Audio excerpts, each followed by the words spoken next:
Weapons of war, of brutality, of mass destruction.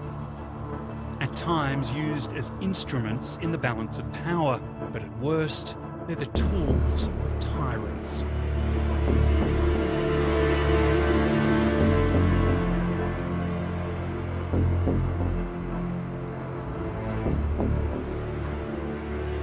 Before Russia's war in Ukraine, arms sales the world over were down, with a few exceptions.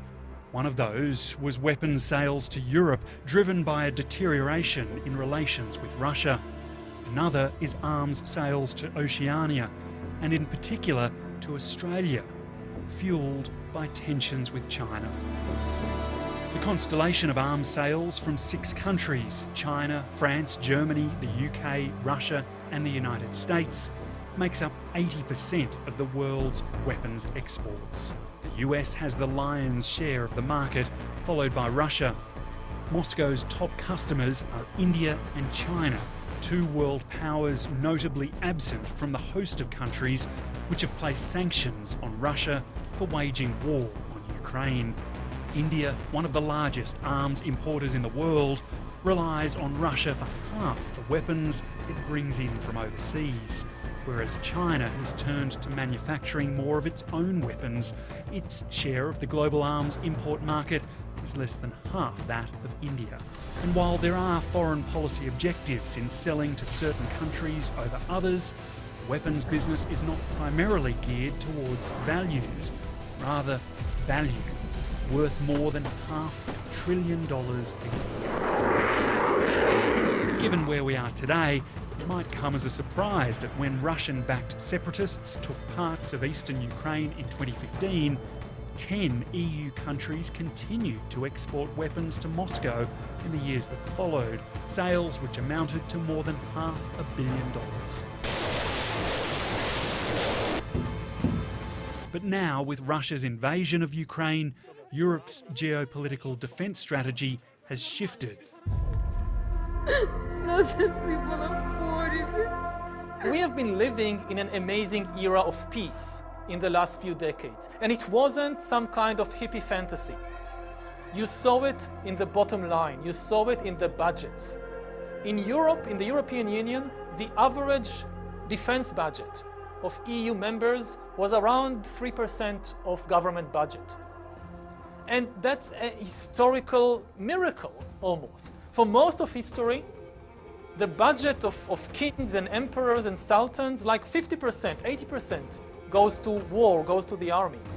Germany, France, Belgium, Italy, Poland, Latvia, Lithuania, Norway and even Sweden have all announced increases to their defence budgets in the face of a rising Russian threat to the EU and NATO. Given what they are facing, it's reasonable for the Germans, for the Poles, for all of Europe to double their budgets. And you see other countries around the world doing the same thing. But this is, a race to the bottom. When they double their budgets, other countries look and feel insecure and double their budgets. So they have to double them again and triple them.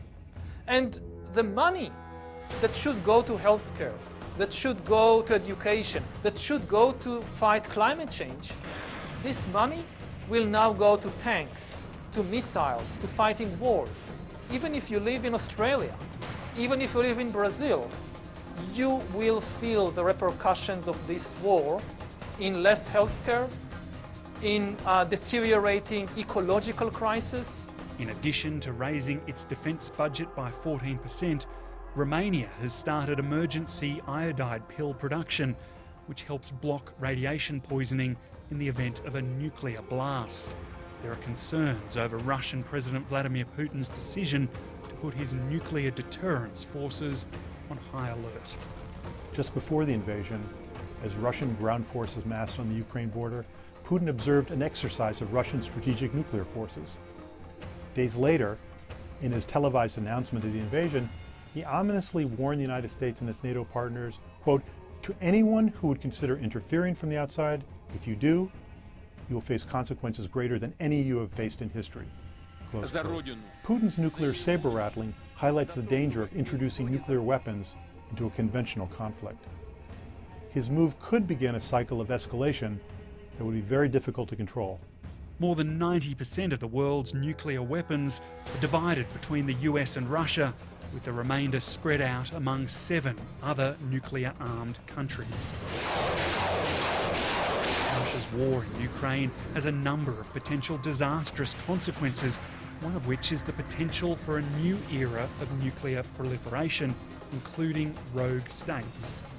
I've long suspected that Russia has been quietly supporting North Korean missile developments for a number of years. I think that those suspicions were confirmed recently because among the sanctions against Russia were some Russian companies for supporting North Korea's missile programs. So I think you could see Russia increasing its support of increasing its aid to North Korea in terms of weapons development.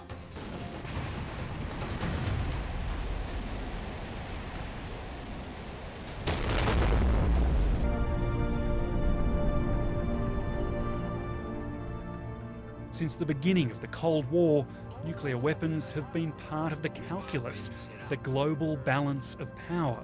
But with Russia's destabilising war, a new paradigm may be emerging in which we're forced to consider the worst. Or, in the words of Albert Einstein, I know not which weapons World War III will be fought, but World War IV will be fought with sticks and stones.